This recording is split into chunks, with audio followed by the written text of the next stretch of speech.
Thank you. So at this time, I'll turn the floor over to Christine Pontus, who will introduce our first speaker. Thank you, everyone, for coming. And it's my pleasure to introduce Edie Brous. She's a nurse attorney who has been working with us at M&A for a number of years. She's in private practice, and her concentration is in professional licensure representation and nursing advocacy. So she's always been a good fit for our crowd. She has practiced in major litigation law firms representing nurses at all levels of practices, physicians and other healthcare professionals, hospitals, and pharmaceutical companies.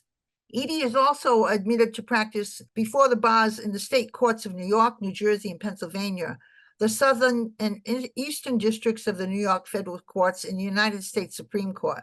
She is a member of many bar associations and nursing organizations, and was the president in 2011 of the American Association of Nurse Attorneys. In addition to her law degree, she holds a master's degree in public and critical care nursing from Columbia University. She has been a part-time faculty at Columbia and has held adjunct faculty positions at several universities, teaching legal aspects of nursing. Edie has lectured and published extensively on legal issues for nurses and co-authored the textbook Law and Ethics for Advanced Practice Nurses also.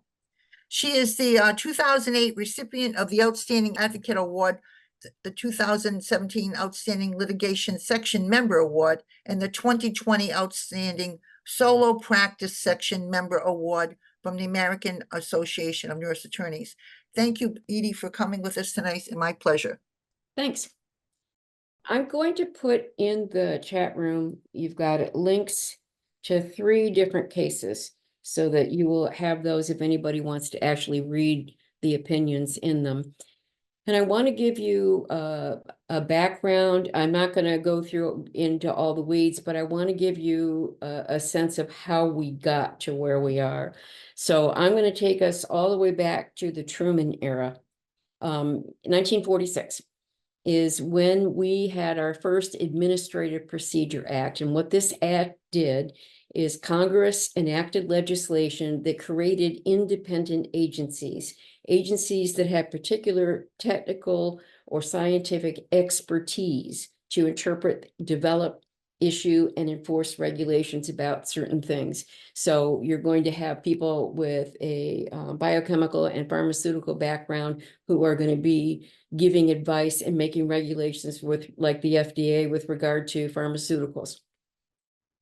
And this was the first time that we actually commingled functions. So if you look at the way the government is supposed to be structured, it's supposed to have 3 discrete standalone branches. So you have the executive branch, and the executive branch is what enforces these rules. You have Congress, which is what the legislation that creates the rules, and then you have the courts, which is supposed to interpret the rules. But administrative agencies do all of them. They issue their own regulations, they interpret them, they hold people responsible, they go after people who are in violation of the regulations. So they have all 3 of those functions. And so those of us who do administrative law, which is a little Kafkaesque, sometimes call it the 4th branch of government for just that reason. So this started back in the 40s with the Truman era, pushing us into the 50s and 60s now. Throughout the Eisenhower, Kennedy, and Johnson administrations, we had a growing concern about pollution. If any of you are old enough to remember that, I remember that there were times when you couldn't see anything in the city because of the air pollution. I remember as a kid swimming in lakes that when I was a teenager, we could no longer swim in because they were too polluted. You might remember Lake Erie actually on fire at one point. So we had raw sewage, and we had industrial and feedlot waste that are going directly into rivers and lakes that, without any regard for the cumulative effect that this is going to have, that make those waters unfit for drinking, for swimming, for boating, for fishing. And we had smokestack emissions that were, and automobile exhausts that were making air pollution so bad that in some communities, people actually died and had to be hospitalized from it. The land was being polluted. The steel drums that had these toxic chemicals in it, and they would rust and they would leak hazardous materials into the soil and the aquifers. So we started getting very concerned during those decades. But it actually was the Nixon era in the late 60s when we started doing something about this. That's when we created the National Environmental Policy Act, or NEPA. And that's when we also created this thing that was called the Council on Environmental Quality. So these were the people that were supposed to coordinate with all these agencies and advise the president. This is when we first established the rules that if a entity wants to do something, they have to first write an environmental impact statement and have that reviewed before they can take any of those actions. And then the EPA would review those and set the standards. They were going to regulate manufacturing, processing, distribution, use of chemicals and pollutants. That was when we first started. Nixon was actually, believe it or not, probably our best environmental president. And he signed this into law and created the EPA. Then we went to Ford, who was horrible on the environment. He may have been one of the worst. If you remember, during the 70s, we had serious problems with recession and inflation. If you also remember the 70s, we had an energy crisis where you can remember only get gasoline every other day. If you had even plates, you could get it on one day. If you had odd plates, you can get it on another. So he was concerned about recession and inflation and the energy crisis much more than anything else. And so a lot of these regulations got relaxed with regard to car emissions, with strip mining, with coal mining, with pesticides. And it started getting really bad again. And then in the late 70s, we had the Carter era. And the Carter era did issue then some new regulations, and he imposed some obligations on particular states. So you had goals that you had to meet as a state. And if you didn't meet them, you were called a non-attainment state. And the non-attainment states had to have programs together where they were going to modify the amount of pollution that they were creating. So one of the things that was at issue in the 70s was the act and how it was being interpreted. So the way the act read was that you had to have what they called a single stationary source with regard to the kind of pollutants you were putting into the air. So the question is, a single stationary source, is that one smokestack, or is that the entire plant? Which is it? Which way are you going to be interpreting it? And so there were these very stringent requirements in order for the permits to be put out. And we installed solar panels on the West Wing where we're trying to really deal with these issues. And then the Reagan era came in, and Reagan, by the way, during the Reagan era, the head of the EPA was Neil Gorsuch's mother. He removed the solar panels and he removed the tax breaks for environmental issues. And he said that stationary source thing meant the whole plant, not a single smokestack. It's called the bubble concept, that all these smokestacks are part of one stationary source. So the pollution was able to be a lot higher than it would have been if you had interpreted the other way. And then we get to 1984. So in 1984, there were a number of environmental, specifically the Natural Resources Defense Council, but a number of environmental groups that filed a petition for review because they didn't want that Reagan era interpretation. They didn't want stationary source to mean the whole plant in a bubble. They wanted it to mean each individual smokestack with regard to pollutants going into the air. So they wrote a petition for this, and the Court of Appeals did set it aside, and it said that that stationary source is not defined by Congress. And this Court of Appeals interpreted it as meaning that the regulation wasn't put in place just to maintain air quality, but actually to improve it. So the bubble concept doesn't make any sense. We need to think of stationary source as every single individual smokestack. So then this got to the Supremes. And whenever the courts are looking at an issue, they always frame it with, here's the question, and then they'll say yes or no, but sometimes not really clearly. Like sometimes they'll say things like, it's of no moment. Like, is that yes or no? What do you mean it's of no moment, right? They like to, sound important. But the question in this case, when the environmental people were challenging Reagan's interpretation of the bubble haystack thing was, does the Clean Air Act permit the EPA to define the term stationary source to mean whole industrial plants only, which allows plants to build or modify units within plants without getting those permits under the Act? That was the question they had. And in there, what the Supreme said at the time of that is that the question for the court is whether the agency's interpretation of this is based on a permissible construction of the statute or a reasonable interpretation of the statute. And because Congress didn't say anything about the bubble concept, we assumed that Congress wanted to develop some balance between economic interests and environmental interests. And so we think that capital improvement should be able to continue, but we have an interest in improving air quality at the same time. So the EPA, because they are the experts, they are the scientists, they are the environmentalists, they are the physicians, they should have broad discretion in interpreting what these policies are. And anything that they interpret that is reasonable and is permissible statute, we should uphold then. So the agency, when they engage in this rulemaking, has to consider all these different interpretations and the wisdom of a policy. And the policy arguments about this bubble should be addressed by legislation or administrators, not judges.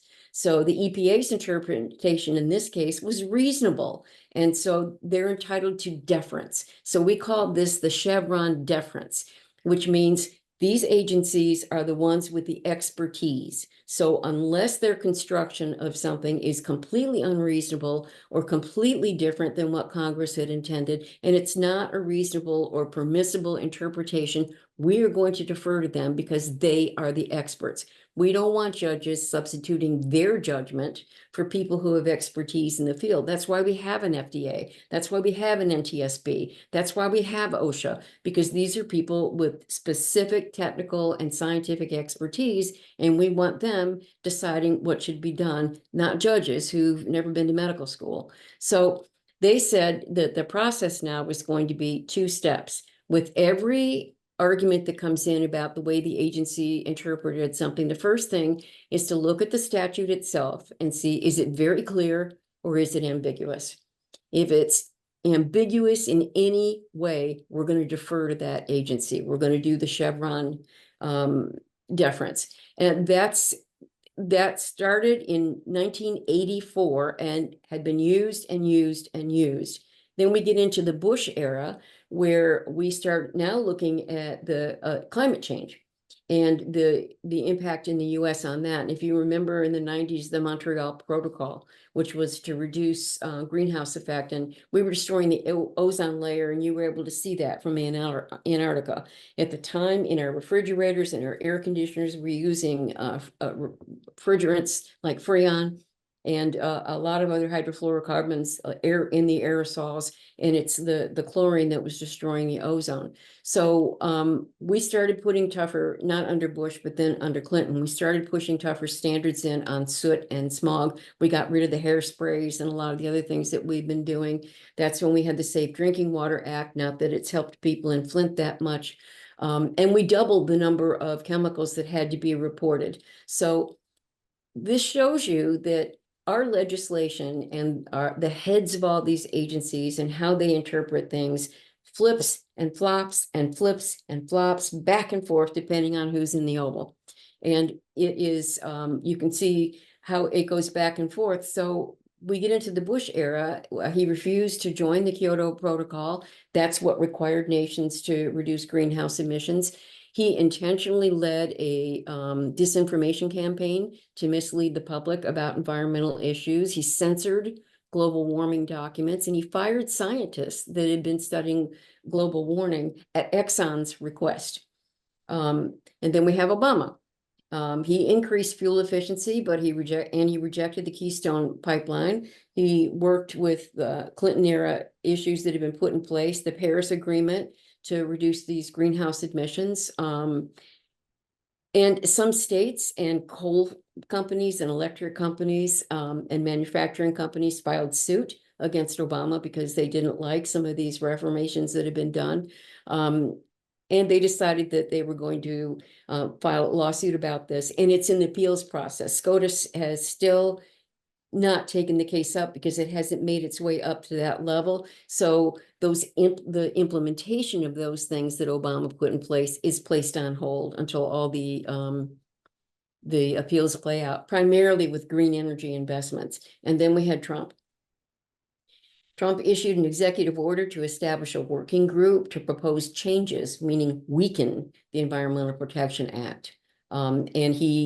They published this proposal for revisions that had over 1 million comments on this proposal. And there were, in September of 20, wholesale revisions on this, multiple lawsuits that are challenging it that is still on appeal. And then we have the Biden area. Biden is saying that let's go back to looking at the science instead of the politics, and let's review these regulations for consistency. And he revoked a lot of Trump's executive orders and rescinded those regulations that had implemented it then. Now we have 24, and we have a Supreme Court.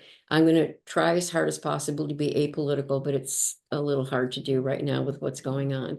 And the National Marine Fisheries Service had interpreted the fishery conservation laws that required fishing vessels themselves to pay for the federal monitors when they were in federal waters.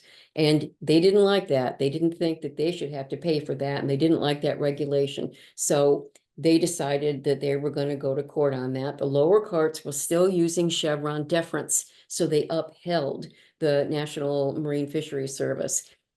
And then the Supremes vacated that and sent it back down, saying courts are the true decision makers. And here's in Loper v. Bright, which is the case we're talking about that overturned Chevron, what Roberts said: the framers of the Constitution anticipated that courts would often confront statutory ambiguities and expected that courts would resolve them by exercising independent legal judgment.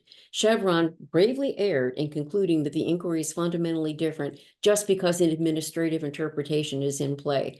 So now they want Congress or the courts to regulate complex policy issues, not the agencies with expertise. So the EPA, the FDA, the Federal Energy Regulatory Commission, the IRS, the Federal Trade Commission, NTSB, DOT, OSHA, all of them, according to this recent decision, are subject to having all of their rules and regulations approved by or interpreted by Congress or the courts, rather than the people who actually have the expertise. So the Supremes had created out of whole cloth this thing that they call the major questions doctrine, which means the courts are going to decide if the act is ambiguous or not and override these administrative agencies.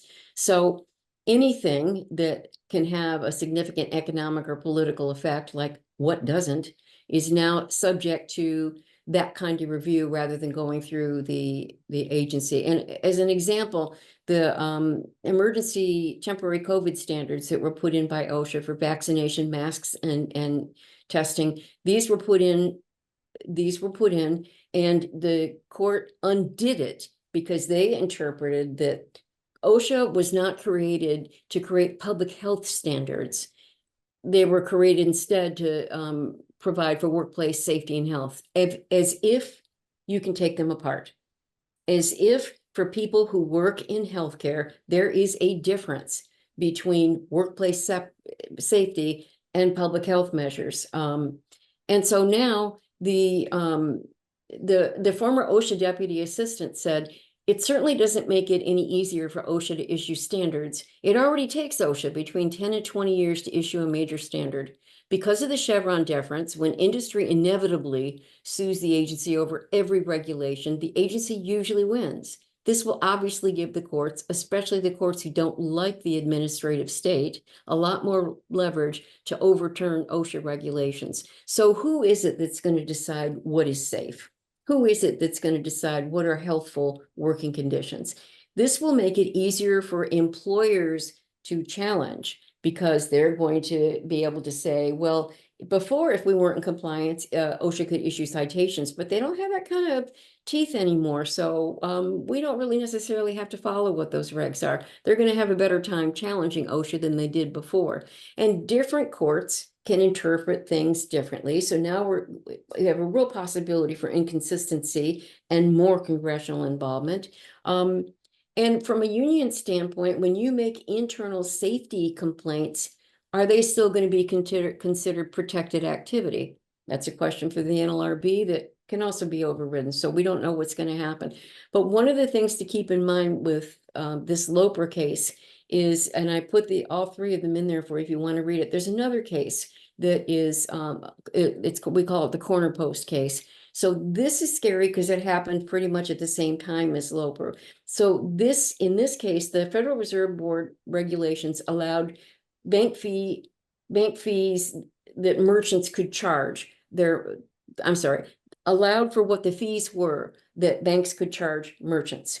In 2018, there was a new truck stop that opened and it challenged those and said those fees are too high. So the court dismissed it because this was a 2011 regulation and the truck stop didn't open until 2018, and the statute of limitations to sue an agency was only 6 years and it had expired. But then SCOTUS comes in and says, well, the statute doesn't actually start to run until it applies to the particular plaintiff. And this plaintiff didn't start his truck stop until 18. So that's when the clock started ticking. So now employers can go after and challenge for a much longer period. We not only took the power away from the agencies, we extended the deadline for people to be able to sue these agencies. So from a workplace standpoint, there are a lot of potentials here. We want to get rid of ERISA and all the employment and retirement security benefits. We certainly want to get rid of any diversity initiatives. We want to change all the education rules. We want to completely dismantle the CMS and HSS and pretty much any administrative regulatory agency. So there are a lot of implications in the workplace, but there are some lawyers who think that it might not be as worrisome as it looks, at least at front, because the Chevron deference has actually been declining for a while. Since 2000, it's been declining a lot. In fact, the last time the Supremes cited it was 2016. So the changes are likely to be incremental rather than wholesale, boom, all of a sudden one day everything changes. And the statutes might be written a little more clearly to give these agencies express authority rather than just deference or implied or traditional authority, but express authority in the statute itself. And hopefully it'll change some of this flip-flopping of the regulations that go back and forth with every changing administration, and the different interpretations that are based solely on political views. So that's the overview of how we got to where we are and what some of the potentials are likely to be. I don't know. I can't predict with a crystal ball what will happen as a consequence of this. There's a lot of possibilities, and you can see a whole parade of horribles, or you could also see that things maybe not as bad as we're going to fear. But that's where we are. Okay, thank you very much for a very interesting presentation. Are there any questions? I have a question, Kevin. I think what you've presented is very interesting in the sense that I see the serious problems that can arise when regulatory agencies don't have the ability to make decisions, right? But I'm just curious about your perspective about regulatory agencies maybe overreaching over the last couple of years, which make people like me a little nervous because I read too many things about them doing what I think are kind of like very invasive things to normal people. And I see agencies like the CDC making political decisions rather than scientifically based decisions. And I think the same can be said for some of the other organizations, some of the other agencies. So the question becomes for you, how do we deal with this politicalization of agencies that used to be well respected, that were really scientifically based with scientific experts, becoming part of the political problem rather than staying in their lane? And that's what I'd like to hear more about from you, because I don't know much about this topic, but I know what I read in the newspapers every day. Yeah, it's a balancing act. You do want the people making decisions to be the people who have expertise, but you do want their authority to be limited to that expertise. And I don't know that the CDC had been as politicized before as it has been in the last decade or so. That's really been on steroids recently.